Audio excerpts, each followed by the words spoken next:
Comment trouver la joie de vivre? Alors tu n'as pas besoin d'aller la trouver, parce qu'elle est déjà en qui tu es. Tu as juste besoin de t'y connecter. Laisse-moi répéter. La joie de vivre, t'as pas besoin d'aller la trouver. Tu as juste besoin de t'y connecter. Quand on cherche à trouver la joie de vivre, on va chercher à l'extérieur ce qui peut nous combler pour qu'on puisse enfin se sentir heureux, joyeux. Mais là n'est pas la solution. Parce qu'il va toujours y avoir des choses qui ne vont pas te convenir dans ton extérieur, dans le monde dans lequel tu vis. Il y aura toujours des choses qui vont pas se dérouler comme prévu. Il y aura toujours un moment donné où on va te dire non, alors que tu aurais aimé qu'on te dise oui. Il y aura toujours un moment donné où tu pensais que ça allait fonctionner et cela ne fonctionne pas. La joie de vivre, tu la trouves à partir du moment où tu arrives à te connecter à ce qu'il y a en toi et de réaliser que cela est la chose la plus importante qui soit. Oui, ça fait du bien de réussir. Oui, ça fait du bien d'accomplir des choses que l'on s'était fixées, des objectifs, des projets, de faire en sorte que la vision que l'on a de notre avenir fasse partie de notre présent. Oui, l'accomplissement nous apporte de la fierté. Oui, l'évolution de notre vie et l'évolution de qui l'on est, de nos comportements, de nos manières de penser, de notre environnement nous aide à être fiers de qui l'on est et à améliorer la relation que l'on a avec nous-mêmes. Mais la joie de vivre, tu ne la trouves pas à travers ce que tu fais. Tu la trouves pleinement à travers qui tu es. Laisse-moi répéter. La joie de vivre, tu ne la trouves pas complètement à travers ce que tu fais. Tu la trouves pleinement à travers qui tu es. Quand tu arrives à être présent à travers tout ce que tu fais, quand tu arrives à être présent à travers le fait de ne pas faire, à ce moment-là, tu expérimentes cette joie de vivre. Parfois, quand tu veux trouver une solution à un problème, il faut regarder les choses d'un angle de vue qui est différent. La plupart des gens vont se focaliser sur qu'est-ce qui m'apporte le bonheur, qu'est-ce qui m'apporte cette joie de vivre. Mais ils vont jamais se poser la question sur qu'est-ce qui m'enlève cette joie de vivre. Et tu t'apercevras que dans les deux cas de figure, dans ce qu'ils pensent, c'est toujours ce qu'ils pensent. Je pense que ceci va m'apporter de la joie, je pense que ceci ne va pas m'apporter de la joie.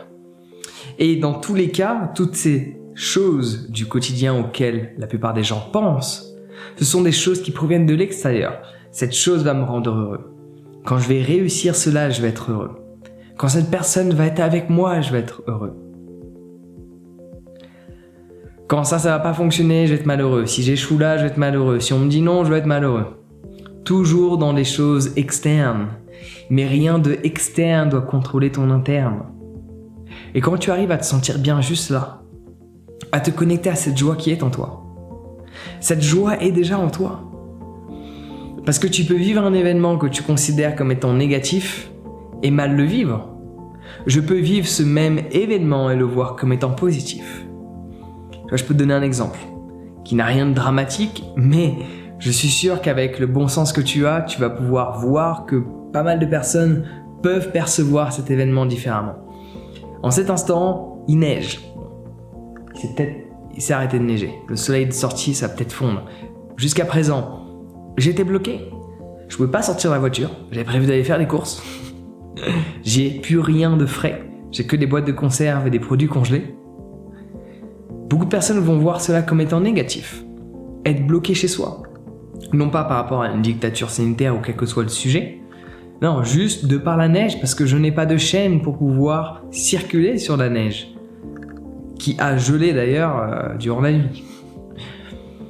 Personnellement, j'ai choisi de le voir comme étant positif. Non pas de manger des boîtes de conserve, j'ai choisi de le voir comme étant positif parce que c'est tout le temps neigé chez moi. Parce que c'est la première fois que je vis un endroit où il y a de la neige. Donc en me connectant à mon intérieur, je peux faire le choix de la perception que j'ai de l'extérieur. Et cela te permet d'expérimenter cette joie de vivre. Non pas à travers l'événement, mais à travers la perception de l'événement. La perception que tu as de l'événement vient de l'intérieur. Il Il y a quelque chose qui se passe qui n'est pas prévu, tu peux le voir négativement. Mais tu peux le voir positivement à travers le fait que cet événement va t'apprendre une leçon. Ou à travers le fait que cet événement va te challenger juste pour voir si tu arrives à garder ton calme. Ou quel que soit le scénario, c'est à toi de choisir ton interprétation. Il y a plein d'événements négatifs, que ce soit le décès de quelqu'un, la rupture que tu as pu vivre avec une personne que tu aimais. Tu peux trouver une raison à l'événement. La raison de l'événement n'a rien à voir avec l'événement.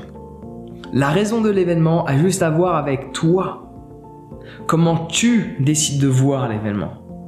Et comment tu décides de voir l'événement va te permettre d'expérimenter un ressenti positif ou négatif.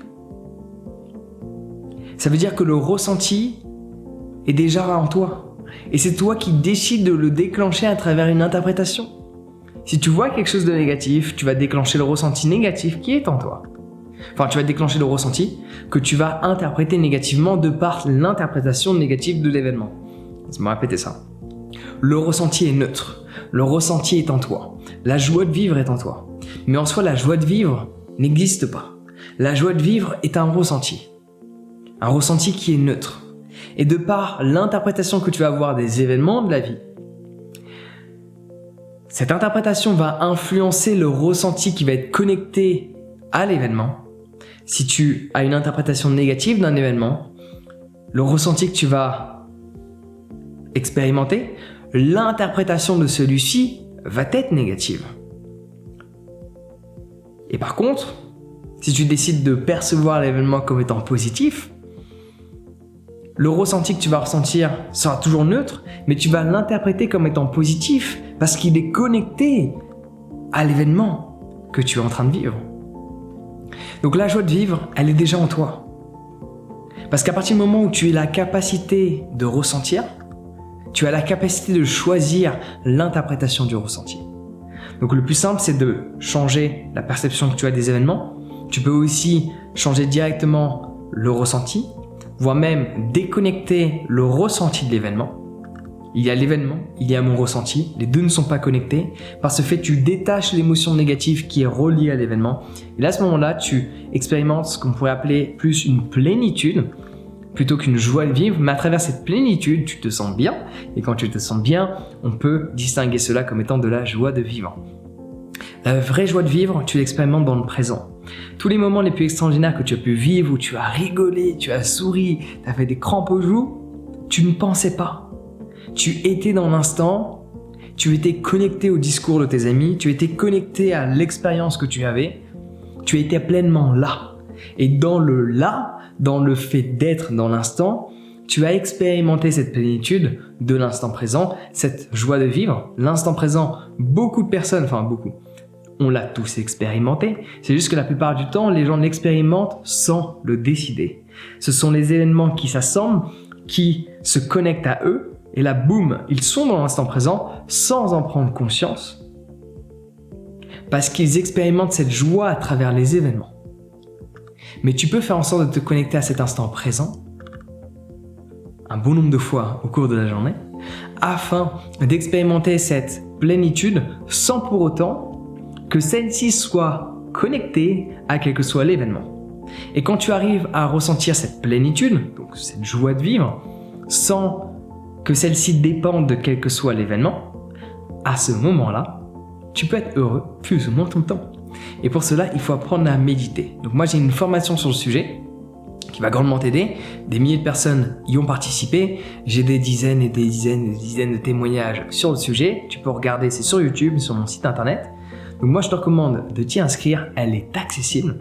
N'hésite pas aussi à partager cette vidéo. Ça pourrait aider d'autres personnes à faire en sorte de prendre en considération que le ressenti est neutre et qui ne doit pas dépendre des événements extérieurs. Et que c'est nous-mêmes qui décidons de comment on perçoit les choses et comment on décide de vivre émotionnellement, intérieurement. Donc partage cette vidéo, dis-moi ce que tu en as pensé également dans les commentaires et n'hésite pas à t'inscrire à ma formation sur la méditation si tu veux apprendre à maîtriser pleinement les pensées qui parcourent ta tête afin de mettre de côté toutes celles qui vont influencer une perception négative et de garder toutes celles qui vont influencer une perception positive, voire même de temps en temps même les mettre de côté pour juste être et expérimenter cette plénitude constante.